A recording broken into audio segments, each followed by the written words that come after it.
Students, welcome to our YouTube channel art and study. आज मैं आपके लिए लेके आई हूँ फिजिक्स से टॉपिक न्यूटन के गति के नियम। फिजिक्स के फर्स्ट टॉपिक में हमने देखा था बल के बारे में।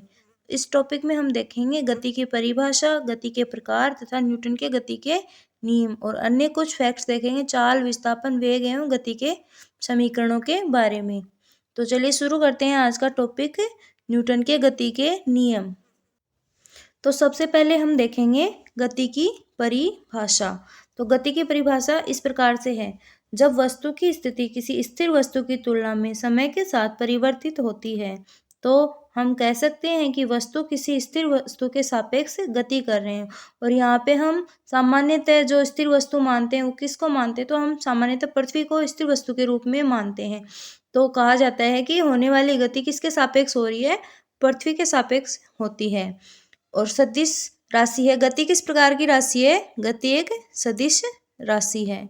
तो ये था गति की परिभाषा। अब हम देखते हैं गति के प्रकार। तो गति को 3 आधारों पर वर्गीकृत किया गया है।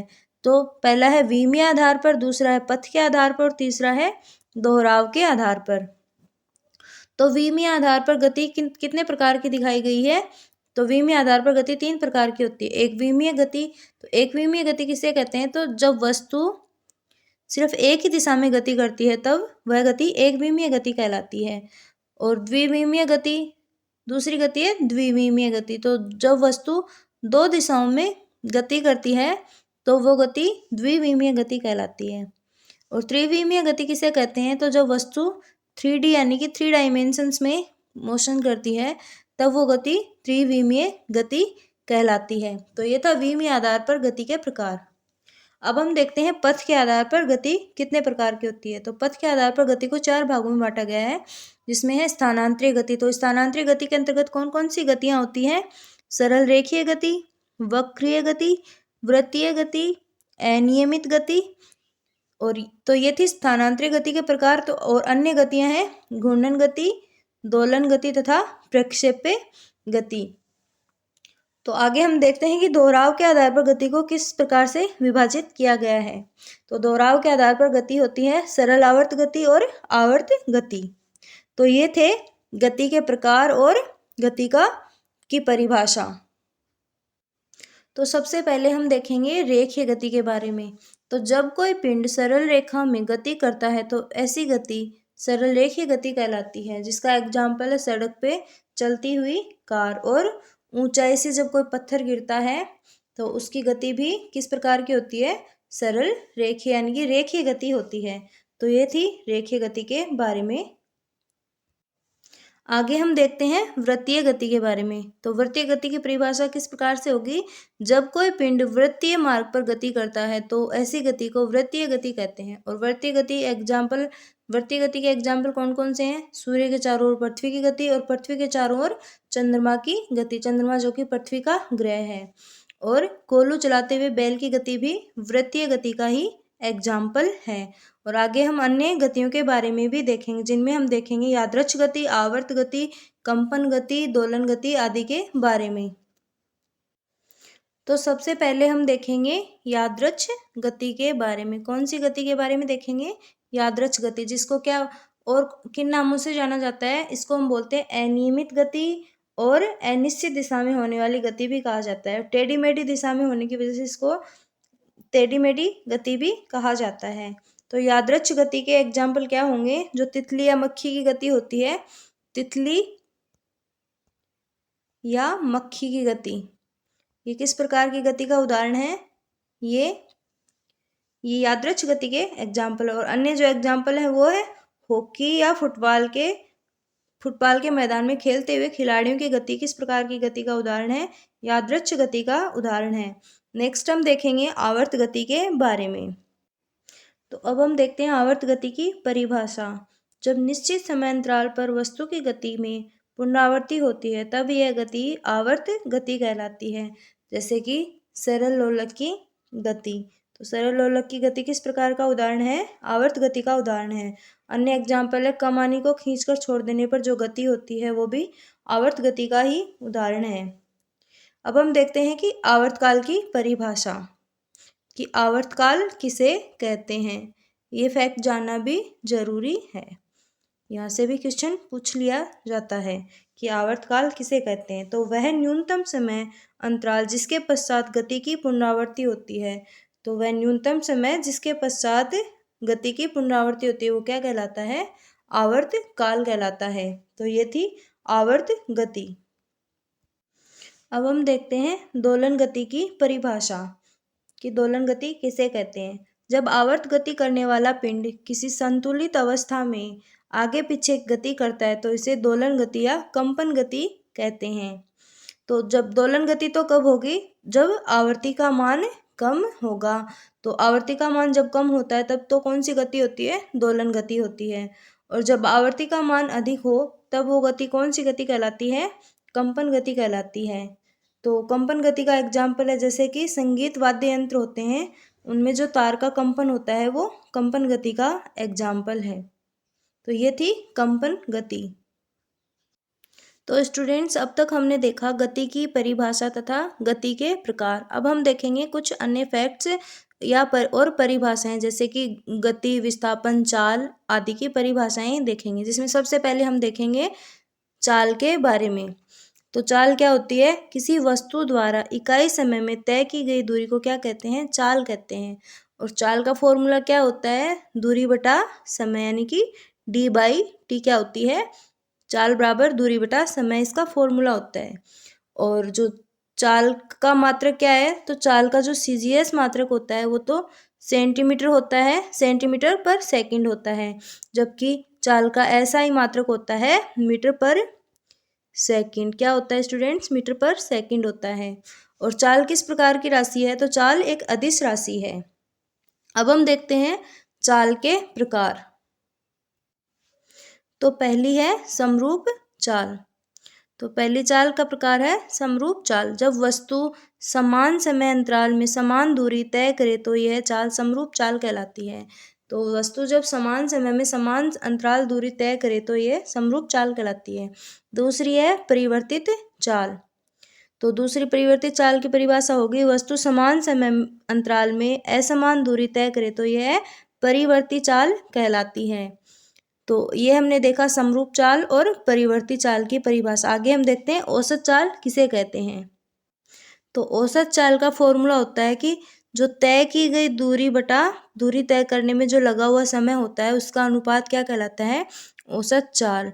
यानी कि वस्तु कितनी दूरी, कुल दूरी कितनी तय करती है तथा उसमें कितना समय लगता है, उन दोनों का अनुपात क्या कहलाता है, औसत चाल कहलाता है, जिसको डिनोट करते हैं ΔS/ΔT के द्वारा।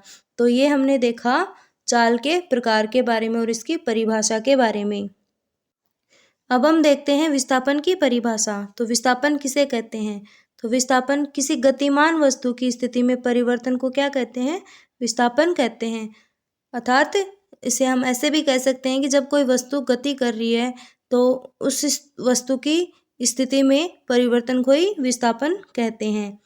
और दूसरा है कि विस्थापन किस प्रकार की राशि है, तो विस्थापन एक सदिश राशि है। अब हम देखते हैं वेग की परिभाषा। ये एक बेसिक ये जो पढ़ा रही हूँ मैं वो बेसिक डेफिनेशंस हैं जो कि हर कॉन्सेप्ट को समझने के लिए ज़रूरी है। तो जो गति के नियम और गति के समीकरण उनको समझने के लिए ये परिभाषाएं ज़रूरी होती हैं, तो इनको ध्यान से देखना। तो अब हम देखते हैं वेग की परिभाषा। तो वेग किसे कहते हैं, गतिशील वस्तु के विस्थापन की दर को ही वेग कहते हैं। तो जो वस्तु गतिशील वस्तु है उसमें जो विस्थापन हो रहा है उसकी दर को ही क्या बोलते हैं, विस्थापन कहते हैं। उसकी दर को क्या बोलते हैं, dx/dt होता है, जिसको बोलते हैं वेग बोलते हैं। तो इस दर को क्या बोलते हैं, वेग कहते हैं। विस्थापन किस प्रकार की राशि है स्टूडेंट, तो विस्थापन एक सदिश राशि होती है।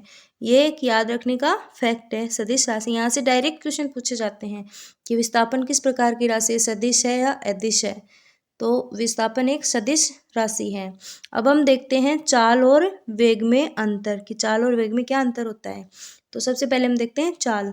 तो एकांक समय में चली गई दूरी क्या कहलाती है, यानी कि इकाई समय में चली गई दूरी क्या कहलाती है, इकाई समय में चली गई दूरी चाल कहलाती है।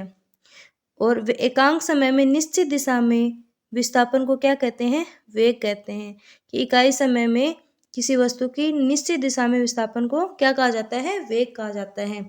चाल एक अदिश राशि है जबकि वेग एक सदिश राशि है। चाल को व्यक्त करने के लिए केवल परिमाण की ही आवश्यकता होती है, इसमें दिशा की आवश्यकता नहीं होती चाल में। जबकि वेग होता है उसको व्यक्त करने के लिए, डिनोट करने के लिए परिमाण व दिशा दोनों की आवश्यकता होती है। चाल इसका औसत मान कभी भी ऋणात्मक या शून्य नहीं हो सकता। तो जो चाल होती है उसका मान कभी भी ऋणात्मक या नेगेटिव नहीं हो सकता। जबकि वेग इसका औसत मान शून्य, ऋणात्मक, धनात्मक कोई भी हो सकता है। तो ये था विस्थापन, ये था चाल और वेग में अंतर। अब हम देखते हैं त्वरण की परिभाषा कि त्वरण यानी एक्सेलरेशन किसे कहते हैं। तो वेग में परिवर्तन की दर को क्या कहते हैं? त्वरण कहते हैं। या अंतिम वेग v तथा प्रारंभिक वेग v को घटाकर समय t से भाग देने पर क्या प्राप्त होता है? हमें प्राप्त होता है त्वरण का सूत्र प्राप्त होता है। तो त्वरण का एक्सेलरेशन का फॉर्मूला क्या होगा स्टूडेंट्स? तो एक्सेलरेशन का फॉर्मूला होगा a बराबर v minus you upon T. तो ये तो है त्वरण की परिभाषा और इसका सूत्र। और त्वरण का मात्रक क्या होता है? याद रखने की बात है कि त्वरण का मात्रक होता है मीटर पर सेकंड स्क्वायर, त्वरण का मात्रक होता है। अब हम देखते हैं आवेग यानी कि इम्पल्स की परिभाषा। आवेग और संवेग को देखेंगे। तो जब कोई बड़ा बल किसी वस्तु पर थोड़े समय के लिए कार्य करता है तो उस बल तथा समय अंतराल के गुणनफल को क्या कहते हैं? आवेग कहते हैं। यानी कि जब किसी वस्तु पर बड़ा बल थोड़े से समय के लिए कार्य करता है तो उस बल तथा लगने वाले जो समय है उसके गुणनफल को क्या कहते हैं? आवेग कहते हैं। तो आवेग का सूत्र क्या होगा? आवेग बराबर होता है बल गुणा समय अंतराल। और आवेग का अन्य सूत्र क्या बोलते हैं? संवेग में परिवर्तन को क्या बोलते हैं? आवेग बोलते हैं। तो यहाँ पे हम संवेग किसको बोलते हैं? तो संवेग की इसका सूत्र होता है P बराबर mv होता है। तो किसी वस्तु के द्रव्यमान तथा उसके वेग के गुणनफल को क्या बोलते हैं? संवेग बोलते हैं। तो जो आवेग होता है उसका मात्रक क्या होता है? किलोग्राम पर सेकंड या न्यूटन पर सेकंड होता है। तो ये हमने देखा संवेग और आवेग की परिभाषा। अब हम जानेंगे न्यूटन की गति के नियमों के बारे में, जिसको हम पहले तो देखेंगे परिचय के रूप में। तो पहला नियम जिसको बोलते हैं गति का प्रथम नियम, यानी कि जिसको हम जड़त्व के नियम के रूप में भी जानते हैं। और दूसरा नियम है संवेग का नियम, जिसको P बराबर mv से समझा जाता है। और तीसरा नियम है क्रिया प्रतिक्रिया का नियम, यह third law of Newton's motion law. तो सबसे पहले हम देखते हैं गति का प्रथम नियम। तो यदि कोई वस्तु विराम अवस्था में है या समान वेग से गतिमान है तो उसकी विराम अवस्था या समान गति की अवस्था में परिवर्तन तभी होता है जब उस पर कोई असंतुलित बल कार्य करता है। इस नियम को क्या कहते हैं? जड़त्व का नियम, यानी कि लॉ ऑफ इनर्शिया भी कहा जाता है तथा इसे गैलीलियो का नियम भी कहा जाता है। तो प्रथम नियम की परिभाषा क्या है? कि यदि कोई वस्तु विराम अवस्था में है तो उसको गति प्रदान करने के लिए बाह्य बल की आवश्यकता होती है, जिसको असंतुलित बल भी कहा जाता है। तो ये था जड़त्व का प्रथम नियम। जड़त्व का नियम यानी कि न्यूटन का गति का प्रथम नियम। तो जड़त्व का अर्थ क्या होता है? कि परिवर्तन के प्रतिरोध में यानी कि जो बल परिवर्तन का विरोध करता है वो बल उस वस्तु पर कार्य करता है तथा जिस वस्तु का द्रव्यमान ज्यादा होता है उसका जड़त्व भी ज्यादा होता है।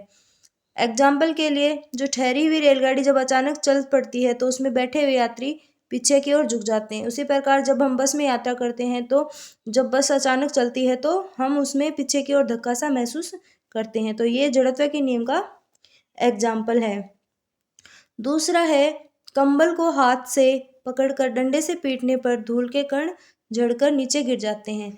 तो ये थे न्यूटन की गति के प्रथम नियम के एग्जाम्पल। तो स्टूडेंट्स, जो मैंने गति के प्रथम नियम में जो फॉर्मूला बता दिया आपको उसके लिए सॉरी, जिसमें मैंने बताया कि P बराबर mv ये न्यूटन की गति के प्रथम नियम का नहीं है, ये द्वितीय नियम को बोलते हैं। तो अब हम देखते हैं न्यूटन की गति का द्वितीय नियम, जिसकी परिभाषा जिसको हम इस प्रकार से समझेंगे। किसी वस्तु पर लगाया गया बल उस वस्तु के द्रव्यमान m तथा वस्तु के त्वरण a के गुणनफल के अनुक्रमानुपाती होता है। इसे संवेग का नियम भी कहते हैं। तो जैसे जिसको बोलते हैं F बराबर ma, तो इसकी परिभाषा, इसका सूत्र क्या होता है, बल बराबर क्या होगा, द्रव्यमान इंटू त्वरण होगा। और गति के द्वितीय नियम के जो एग्जाम्पल वो है, क्रिकेट खिलाड़ी द्वारा जो गेंद पकड़ी जाती है तो उसका हाथ पीछे की ओर करना पड़ता है खिलाड़ी को, उसके वेग के कारण। क्रिकेट बल्लेबाज द्वारा गेंद को 45 डिग्री के कोण पर मारना चाहिए ताकि गेंद अधिक दूरी पर जाए। तो ये था न्यूटन की गति का द्वितीय नियम। गति का तृतीय नियम देखते हैं कि गति का तृतीय नियम, जिसको क्रिया प्रतिक्रिया का नियम भी कहते हैं, तो प्रत्येक क्रिया की प्रतिक्रिया समान परंतु विपरीत दिशा में प्रतिक्रिया होती है। यह है न्यूटन की गति का तृतीय नियम। तो इसके एग्जाम्पल्स है, बंदूक से गोली चलाने पर चलाने वाले को पीछे की ओर धक्का लगता है, और नाव से किनारे पर कूदने पर नाव को पीछे की ओर हट जाना, ये भी गति के तृतीय नियम यानी कि क्रिया प्रतिक्रिया का नियम है। यानी कि जब भी हम कोई क्रिया करेंगे उसके विपरीत एक प्रतिक्रिया अवश्य होती है। अन्य उदाहरण है, रॉकेट को उड़ाने में पीछे की ओर धुआं निकलना, ये भी इसका तृतीय नियम का एग्जाम्पल है। तो ये हमने देखे न्यूटन की गति के तीनों नियम। आगे हम देखेंगे गति के समीकरणों को। तो जो गति का पहला समीकरण है वो है v बराबर u प्लस ए टी। तो यहाँ पे हम पहले ही देख लेते हैं कि u तो है प्रारंभिक वेग और v है अंतिम वेग, और a को बोलते हैं त्वरण और t बोलते हैं समय। अब हम देखते हैं गति का दूसरा समीकरण, जो किस प्रकार से है कि s बराबर U T plus half A T square. तो यहाँ पे s विस्थापन को दर्शाता है। अब हम देखते हैं गति का तीसरा समीकरण, जो कि है v स्क्वायर बराबर यू स्क्वायर प्लस 2as। और जो तीसरा समीकरण है वो किस प्रकार से है, Sn बराबर, यानी कि चौथा समीकरण है, यानी कि लास्ट समीकरण वो है Sn बराबर u plus a by 2 into 2n-1। तो ये थे गति के समीकरण। इनके माध्यम से हम न्यूमेरिकल्स को आसानी से सोल्व करते हैं। यहाँ से एग्जाम में क्वेश्चन पूछा जाता है न्यूमेरिकल के रूप में। तो ये था आज का टॉपिक, गति के समीकरण, गति के प्रकार और न्यूटन की गति के नियम। तो आई होप आप सबको ये पसंद आया होगा। So thanks for watching. तो like share subscribe my channel. Thank you.